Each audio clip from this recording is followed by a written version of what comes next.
श्रद्धा walker हत्याकांड ने दिल्ली को दहशत में डाल दिया। श्रद्धा को धारदार हथियार से कई टुकड़ों में काटने के आरोपी उसका live in partner Aftab Amin Poonawala police के शिकंजे में आने के बाद कई खुलासे कर चुका है। अब उसने पुलिस को बताया है कि आखिर उसने श्रद्धा को मारने के बारे में कब सोचा, यानी श्रद्धा को मारने के लिए वो कब मानसिक रूप से तैयार हो गया था। गुरुवार को न्यूज एजेंसी एएनआई ने पुलिस सूत्रों के हवाले से कहा कि आफ्ताब ने पूछताछ में बताया है कि उसने श्रद्धा की हत्या से 1 हफ्ते पहले उसे मौत के घाट उतारने का मन बना लिया था।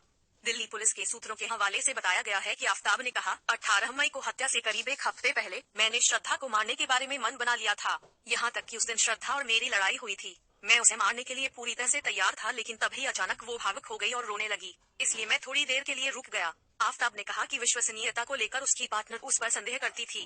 कई बार को गुस्सा भी होती थी और अक्सर दोनों के बीच झगड़ा भी होता था। मुझ पर शक करती थी।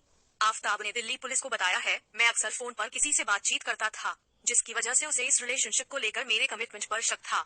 जब कभी भी वो मुझे फोन पर बात करते हुए पकड़ती थी तो वो काफी गुस्सा करती थी। आफ्ताब ने आगे कहा, मैं डर गया था कि अगर मैंने डेड बॉडी को कहीं भी फेंक दिया तो हो सकता था कि मैं पकड़ा जाऊं। मैं सारी रात गूगल पर यह सर्च करता रहा कि बिना किसी को शक हुए कैसे डेड बॉडी को डिस्पोज किया जाए। मैंने यह भी सर्च किया कि बॉडी के टुकड़े टुकड़े करने के लिए मुझे किस प्रकार की चाकू की आवश्यकता पड़ेगी।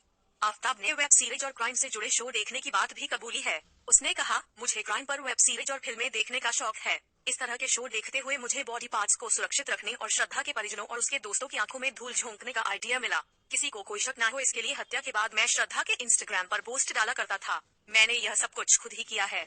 सबसे पहले लीवर और आंत को ठिकाने लगाया। पुलिस सूत्रों के मुताबिक आरोपी ने सबसे पहले श्रद्धा के लीवर और उसकी आंत के टुकड़े टुकड़े कर उसे डिस्पोज किया। आफ्ताब एक प्रशिक्षित सेफ था, इसलिए उसे मालूम था कि चाकू का इस्तेमाल डेड बॉडी पर कैसे करना है। लीवर और आंत छतरपुर और महरौली के नजदीक जंगलों में फेंके गए। बहरहाल सूत्रों के हवाले से यह भी जानकारी दी गई है कि पुलिस डेटिंग ऐप बम्बल से इस मामले में लिखित तौर से आफ्ताब और उन लड़कियों के बारे में जानकारी मांग सकती है जिसे आफ्ताब हत्या के बाद मिला था। दिल्ली पुलिस यह सुनिश्चित कर लेना चाहती है कि आफ्ताब किसी अन्य लड़की को डेट कर रहा था और कहीं इसी वजह से श्रद्धा की हत्या तो नहीं की गई है।